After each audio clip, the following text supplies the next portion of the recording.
पिछले वीडियो में आपने देखा था कि किस प्रकार से धृतराष्ट्र के 100 पुत्रों का जन्म हुआ। इस वीडियो में हम जानेंगे कि 5 पांडवों का किस प्रकार से जन्म हुआ और वे किसके पुत्र थे। पांडु अपने दोनों पत्नियों कुंती एवं माद्री के साथ सुखीपूर्वक जीवन व्यतीत कर रहे थे। एक दिन पांडु शिकार करने जंगल गए। वहां पर एक हिरण और हिरनी आपस में सहवास कर रहे थे। तभी पांडु ने 5 बाणों को हिरण और हिरनी पर चलाया और उसे घायल कर दिया। तब हिरण अपने मूल रूप में आ गया। वे हिरण ऋषि किंदम थे। उन्होंने राजा पांडु को श्राप दिया, हे राजन, मैं ऋषि किंदम हूँ। मुझे मनुष्य रूप में सहवास करने में लज्जा आती है, इसलिए मैं हिरण के रूप में और मेरी पत्नी हिरणी के रूप में संभोग को भोगते हैं। हे राजन, तुम्हें ब्रह्म हत्या तो नहीं लगेगा, क्योंकि तुम्हें इसका ज्ञात नहीं था कि हम कौन हैं।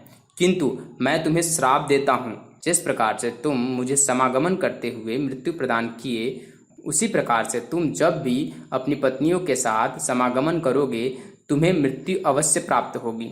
तब राजा पांडु को बहुत एहसास होता है कि उन्होंने बहुत बड़ी गलती कर दी। फिर उन्होंने यह निश्चय किया कि अब वे धर्मात्मा का जीवन व्यतीत करेंगे। वह अब से वैराग्य धारण कर लेंगे और वह अपनी पत्नी कुंती और माद्री से जाकर कहते हैं कि मैं अब वैराग्य के लिए जंगल की तरफ जा रहा हूँ। आप लोग धृतराष्ट्र और गंधारी के साथ मिलकर रहिएगा। पितामह भीष्म की आज्ञा का पालन करिएगा। माता सत्यवती की सेवा में निर्वृत्त रहिएगा। तब पांडु की दोनों पत्नियां कुंती और माद्री कहती हैं, स्वामी, अगर आप वैराग्य धारण करेंगे तो हम लोग भी वैराग्य धारण कर लेंगे, और आप अगर हम लोग को छोड़कर ऐसे ही चले जाएंगे तो हम लोग निश्चित ही अपना प्राण त्याग देंगे। पांडु अपने पत्नियों का यह दृढ़ विश्वास देखकर उनके साथ वैराग्य धारण करने का निश्चय करते हैं। वह हस्तिनापुर छोड़कर जंगल की तरफ प्रस्थान करते हैं। वह एक आश्रम में जाकर रहने लगते हैं और वहां पर अपने जीवन यापन करते हैं। परंतु इसके साथ साथ भी पांडु को हर वक्त चिंता लगा रहता था कि उनके द्वारा कोई भी पुत्र जन्म नहीं लिया। वे इस बात से बहुत ही ज्यादा चिंतित रहते थे कि उनका वंश अब कैसे चलेगा। उनकी चिंता को देखकर उनकी पत्नी कुंती ने पांडु की चिंता के कारण को जाना। तत्पश्चात कुंती ने पांडु से कहा, बचपन में मुझे ऋषि दुर्वासा ने आशीर्वाद दिया था कि आप किसी भी देवता के आवाहन करके उससे पुत्र की प्राप्ति कर सकते हो। यह वरदान हमें ऋषि दुर्वासा ने दिया। तब पांडु ने कहा, तुम धर्मराज को प्रसन्न करके उनसे एक पुत्र की प्राप्ति करो, जो कि हमारे कुल की प्रतिष्ठा को बढ़ाए। तब कुंती ने धर्मराज का आवाहन किया और धर्मराज ने कुंती को एक पुत्र प्रदान किया। पुत्र के जन्म लेते ही यह आकाशवाणी हुई कि यह पुत्र सत्यवादी, धर्मात्मा और न्यायाधीश होगा। इसकी कीर्ति पूरे विश्व में फैलेगी। ये चक्रवर्ती सम्राट होगा। इस पुत्र का नाम युधिष्ठिर होगा। राजा पांडु युधिष्ठिर को पाकर अत्यंत प्रसन्न हो गए और कुंती से वायुदेव का आवाहन करके उनसे एक पुत्र प्राप्ति के लिए विनती की। तब कुंती ने वायुदेव का आवाहन किया और उनसे भी एक पुत्र की प्राप्ति की।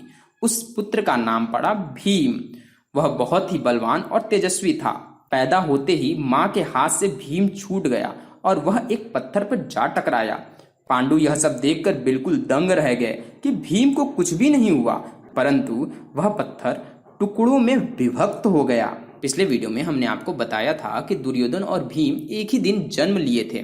पुत्र भीम और युधिष्ठिर को देखकर राजा पांडु अत्यंत प्रसन्न थे एवं उन्हें पुत्र मोह और बढ़ता गया और वह एक और पुत्र की चाह में कुंती से इंद्रदेव से एक संतान की प्राप्ति की इच्छा प्रकट की। पांडु की इच्छा को सुनकर कुंती ने इंद्रदेव को आवाहन किया और इंद्रदेव ने भी एक पुत्र को प्रदान किया। उस पुत्र का नाम अर्जुन पड़ा। अर्जुन का जन्म होते ही आकाशवाणी हुआ कि यह पुत्र अत्यधिक तेजस्वी और प्रतापी होगा। इनकी कीर्ति पूरे विश्व में फैलेगी। यह आकाशवाणी सभी जंगल के प्राणी और सभी ऋषि मुनियों ने सुना। वह अत्यधिक प्रसन्न हो गए और पांडु पुत्र अर्जुन की जय जयकार करने लगे। तीनों पुत्र को पाकर पांडु बहुत ही ज्यादा खुश हो गए।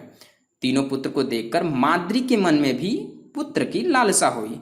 पांडु से कुंती को मिले मंत्र को सीखकर पुत्र प्राप्ति की आग्रह की। पांडु ने तब कुंती से यह सब बात बताई। कुंती ने माद्री को वह मंत्र सिखाया और फिर कहा, तुम किसी भी देवता को इस मंत्र के द्वारा आवाहन करो और उससे तुम्हें पुत्र प्राप्ति हो जाएगी। कुंती की यह बात सुनकर माद्री मंत्र पढ़कर अश्वनी कुमार का आवाहन करती है। अश्वनी कुमार प्रकट हो जाते हैं और माद्री को 2 जुड़वा बच्चे प्रदान करते हैं, जिनका नाम नकुल और सहदेव पड़ा। ये दोनों अत्यधिक तेजस्वी और औषधि विज्ञान में अश्वनी कुमार से भी बढ़कर थे। 5 पुत्र को पांडु पाकर अत्यधिक संतुष्ट हो गए और खुशी खुशी अपने 5 पुत्रों और अपने दोनों पत्नियों के साथ रहने लगे। एक दिन पांडु वन में अपने पत्नी माद्री के साथ विचरण कर रहे थे। तभी पांडु अपने पत्नी माद्री को देखकर कामुक हो जाते हैं और काम वासना में आकर अपनी पत्नी के साथ समागमन करने के लिए उसे प्रेरित करते हैं। कई बार माद्री के समझाने पर भी पांडु अपनी काम वासना पर नियंत्रण नहीं कर पाते और ऋषि के श्राप को भूलकर माद्री के साथ समागमन करते हैं। जैसे ही वह माद्री के साथ समागमन करते हैं, वैसे ही वह मृत्यु को प्राप्त हो जाते हैं। कुंती वहां आकर देखती है और अत्यंत दुख प्रकट करती है। कुंती को माद्री ने सभी बात को विस्तार से बताया। कुंती ने माद्री से कहा, ठीक है बहन, काम वासना पर किसी का भी वश नहीं होता है। अब तुम इस 5 पुत्रों को संभालो, मैं अपने पति के साथ आत्मदाह करूंगी। तब माद्री ने कहा, बहन, यह कार्य कृपया मुझे करने दो। आखिर मेरे ही कारण इन्हें मृत्यु प्राप्त हुई है, इसलिए मैं इनके साथ आत्मदाह करूंगी और मेरे पुत्र को अपने पुत्र की तरह पालन पोषण करना। इतना कहकर वह पांडु के साथ आत्मदाह कर लेती है। इस कथा में इतना ही। अगले वीडियो में हम जानेंगे कि किस प्रकार से हस्तिनापुर में कुंती और पांडव का आगमन हुआ। दोस्तों, आपको हमारा वीडियो कैसा लग रहा है? आप हमें अवश्य अपना राय बताएं। हमारे वीडियो में किसी प्रकार की त्रुटि हो तो भी बताइए। वीडियो के स्टाइल किस तरीके से रिप्रेजेंट किया जाए, उसके बारे में भी अगर आपको कुछ सुझाव देना है तो अवश्य दीजिए। तो अगर आप हमारे वीडियो पे नए हैं तो आप हमारे चैनल को अवश्य सब्सक्राइब करें। वीडियो पसंद आए तो लाइक करें, जिसे इनकी ज़रूरत है उन्हें शेयर करें। तो नेक्स्ट वीडियो में मिलते हैं, तब तक के लिए bye bye. Thank you for watching.